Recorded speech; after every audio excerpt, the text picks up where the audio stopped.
처음에 빈빈 시작하게 된 계기부터 쭉 지금까지 뭐 어떻게 활동하고 계신지 그 말씀 좀 해주시면. 예, 저는 시골 출신이거든요. 남자만 공부해야 되고 여자는 공부하면 안 되고 또 여자가 안경 끼면 시집을 못 가니까 절대 똑똑해서도 안 되고 안경을 끼서도 안 되는 그런 동네에서 성장했어요. 그래도 항상 왜 우리는 여자인 내 이름을 살리지 못하고 누구의 딸, 누구의 언니, 뭐 누구의 아내, 누구의 형수, 재수 이런 관계로만 살아가야 되는가, 이게 어렸을 때부터 좀 싫었던 거죠. 이 집성촌을 벗어나서 도시로 가야만 내가 나로 살 수 있겠다, 그런 생각을 어렸을 때부터 많이 했고요.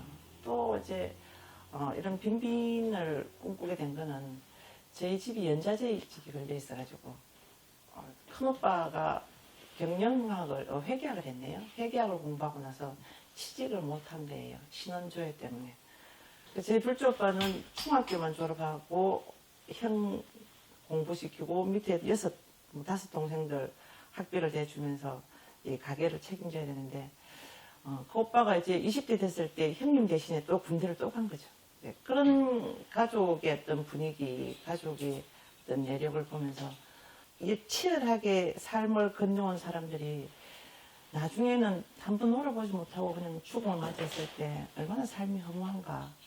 그럼 나도, 그럼 내가 꿈꾸는 건 50대의 내 삶은 강의 아니면 여행해야 되고 일상이 학습, 성찰에 들어가야 되는데 그러려면 뭔가 공간이 하나 필요하지 않는가. 그래서 20대 때 결혼과 동시에 30대를 맞이하면서 이런 공간에 대한 꿈을 꿨죠.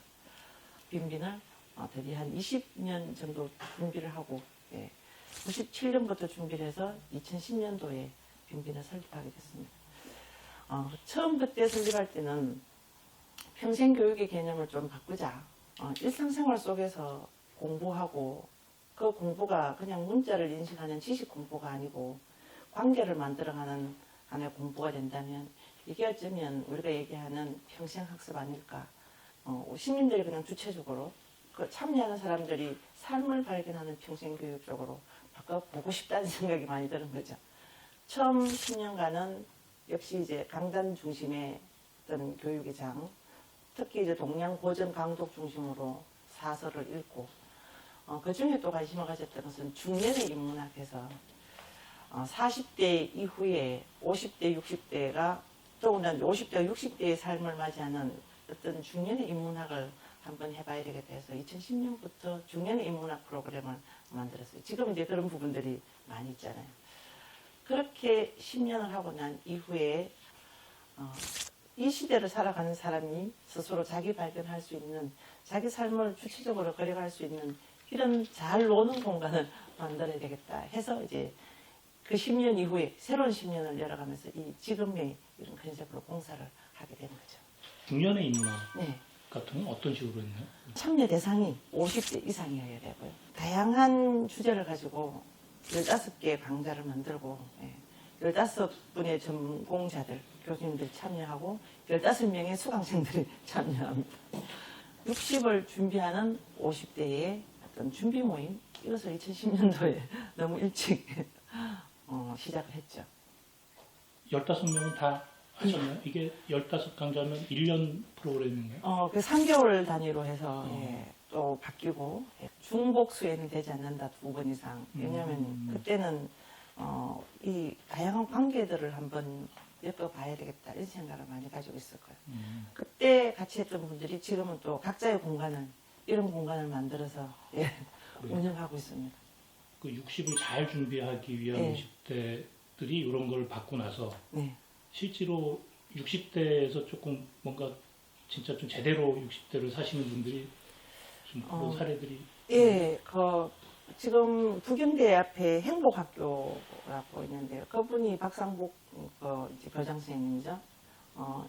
처음부터 중년의 인문학에 참여하셨고, 또 형대에서 늘 이 새로운 공간을 활성해서 지역민들하고 소소한 공동체 활동, 조용호 건축사가 있습니다.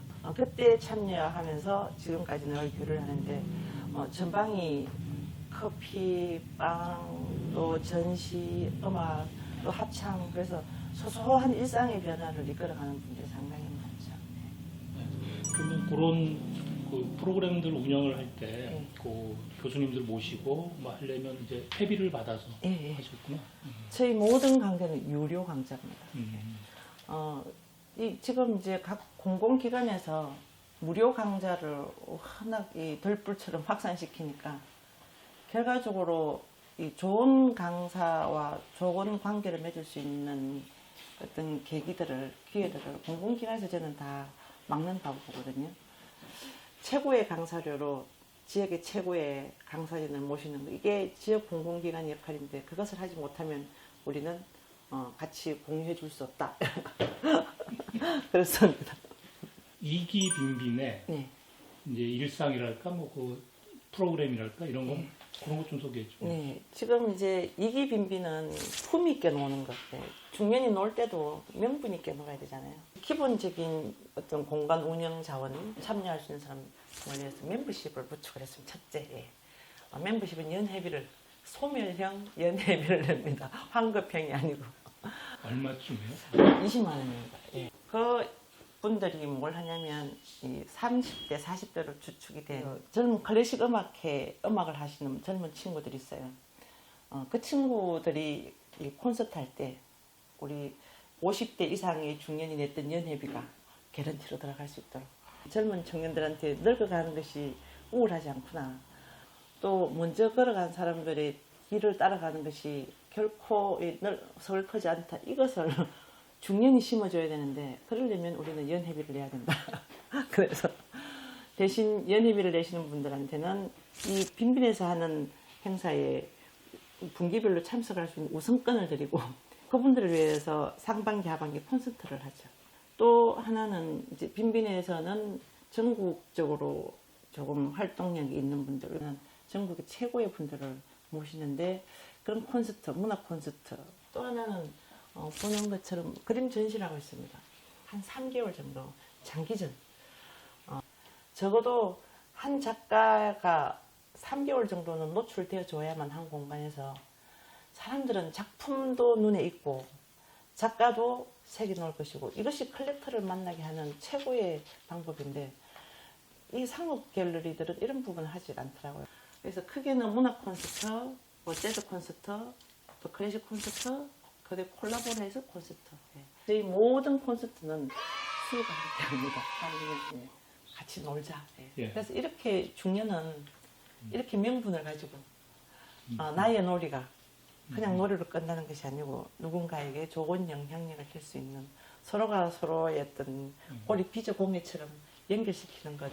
이게 이 공간이 두 번째 섹션에 가는 그 이유가 되는 거죠. 그렇게 잘 놀면서도 공부도 좀 할 필요가 있을 것 같은데. 제가 20년 동안 배웠던 드레문학회라고 문학 동아리가 있습니다. 드레는 점잖다 이 뜻인데 그 원래는 유병건 선생님께서 오래도록 빈빈에서 후학을 양성하셨거든요. 돌아가시면서 어쩔 수 없이 선생님께서 이 반을 김종희가 좀 끌어갔으면 좋겠다 그런 말씀을 남기셔가지고 제가 이제 그 반을 이어서 진행하고 있습니다. 그래서 매주 목요일 오전 11시부터 12시 반까지는 20년 동안 시수필을 써오시는 분들 또 책도 여러 권 냈지만 일상생활 속에서 창작하시는 분들 수업이 그게 이제 늘 있고요. 우리가 책을 펼쳐놓고 하는 공부 말고 그분들의 살아온 삶을 글로 펼치는 그들의 사람의 이야기를 같이 공유하면서 거기서 문학과 철학을 이야기하는 그런 공부를 지금 진행하고 있습니다. 구술사로 하는 인문학? 예. 그거는 어떤? 구술사는 저희가 2010년도에 처음 빈빈을 설립하고 난 뒤에 가슴 뛰는 일을 해볼까 해보니까 이름난 분들은 전기가 다 있지만 가장 치열하게 전쟁을 넘어왔던 우리 엄마, 아버지들 그분들의 삶은 누가 조명해 주는가. 그래서 거시적 역사 말고 미시적 역사 한때 부산경제를 담당했던 그분들이 살고 있는 매축지가 있습니다. 이분들의 삶을 받아 적어야 되겠다. 아마 제가 제일 먼저 시도하고 난 이후에 울산대에서도 또 매축지하고 뭐 여러 군데서 매축지 구슬 생애사사를 하게 됐죠. 그래서 저는 아침 9시 30분에 매축지 6개 노인정 어른들하고 술 마시기 시작해서 오후 4시까지 술과 춤을 그곳에서 배웠습니다. 근데 그분들의 삶을 이제 체록해서 구슬 생애사로 경험하는 인문학, 그중 기억, 장소 그리고 매축지 해서 책을 이제 엮어놨죠. 그 이후에는 이 재소자들을 찾아가는, 그거는 나는 날마다 신화를 꿈꾼다. 또 언젠가는 출소해야 되는 이 사람들이 자기를 인식하고 발견해야만 사회에 와서나 혹은 교도소 안에서 2차, 3차 질서를 파괴하지 않으니까. 그런 측면에서 6개 교도소를 5년간 뭐 한 650회 정도 제가 들락날락했죠. 그리고 정신장애인들하고 한 10년째 시수필 써서 시화전하고 책도 내고, 정신장애를 앓고 있는 사람들은 컨트롤 능력이 조금 떨어지거든요. 또 이분들이 선천적 장애가 아니고 후천적으로 폭력, 이혼, 사별, 뭐 경쟁에 의해서 밀리고 난 이후에 오는 그런 어떤 정서적인 불안이기 때문에 이분들하고 뭘 하면 될까? 정신장애라는 것은 그야말로 비정상의 인간이 아니고 감각기관이 한 개 더 생기는 거다. 제6의 감각기관, 환청환각 이것이 눈에 안 보이는 게 볼 수 있는 힘이잖아요. 그래서 그렇게 의미 부여를 바꾸면서 시 쓰기 수업을 계속 해왔습니다. 아까 그 교도소 인문학, 그거는 어떤 방식으로, 어떤 식으로 하셨어요? 사람이 아무리 흉악해도 가장 보드라운 감성이 있지 않습니까? 가장 보드라운 감성을 터치할 수 있는 것은 결국 글이잖아요. 글쓰기. 글을 썼습니다. 시수필을 써서 그 전날 주제를 내면 제가 그 다음 주에 가서 그들이 쓴 글을 보면서 품평을 하는 거죠. 이들이 쓰는 문장 부호 하나, 또 이들이 쓰는 어휘 하나에 심리가 쫙 보이는 거죠. 그래서 가능하면 칭찬이죠. 칭찬하게 되면 무장 해제가 되고, 거기서 그들이 뭐 날카로움을 다 부드럽게 만들더라고요. 그래서 문학을 했어요. 그 제일 기억에 남는 그 재소자 중에서 다 아직까지 다 기억에 남는데, 미리 이런 인문학 강의 또 마음을 들여다보는 이런 법을 알았더라면 내가 여기는 안 왔을 것이다, 이런 게 있고요. 그때 받았던 편지들, 그때 썼던 글을 가지고 제가 책 한 권을 엮었습니다. 시민들이 직접 자신들이 발제를 하거나 아니면 이렇게 토론을 해서 그거를 이제 기록으로 남기거나 뭔가 좀 그런 것들은 혹시 없었나요? 그 부분까지는 저희가 진출하지 못했습니다. 네. 제대로 놀자 이런 부분, 이제 추구하는 가치를 조금만 더 설명해 주실래요? 사실은 놀아보지 못했기 때문에 못 놀거든요. 빈빈 안에서 하는 부분은 우리가 뭐 연회비를 내서 멤버십 구성을 해서 하는 콘서트라면, 빈빈 밖으로 나가는 것은 제가 프레시 시니어 심포지엄 해서 여행 프로그램을 만들었어요. 3인 3색 중년의 여행. 딱 한 꼭지만 갑니다. 저는 그 3인 3색 여행을 하면서 반드시 1박 2일을 하는데요. 1인 1객실을 원칙으로 했습니다. 그렇게 해서 여행 프로젝트를 지금 6회 운영하고 있습니다. 함께 가는 여행은 저는 지향을 하고 같이 가는 여행을 지향합니다. 함께는 내가 말한 대로 같이 봐줘야 되는 프레임이라면, 같이는 그 순간 서로 다른 길을 동일선생에 걸어가는 거, 동행의 개념이어서 그런 형태로 하고, 또 3명이 가는 이유는 가장 밀접하게 서로에게 귀를 기울일 수 있는 것이 3명이 들어요. 물 밖에 넣은 생선이 되지 말고 물 속에서 퍼덕이는 화르처럼 걷자, 이렇게 해서 향연이라고 붙였습니다. 그 외에 단체로 가는 문화답사는 강의를 오래 하다 보니까 제 강의를 듣는 분들이 클럽을 형성했습니다. 한 150명 정도가. 그래서 분기별로 그분들하고는 문화답사를 갑니다.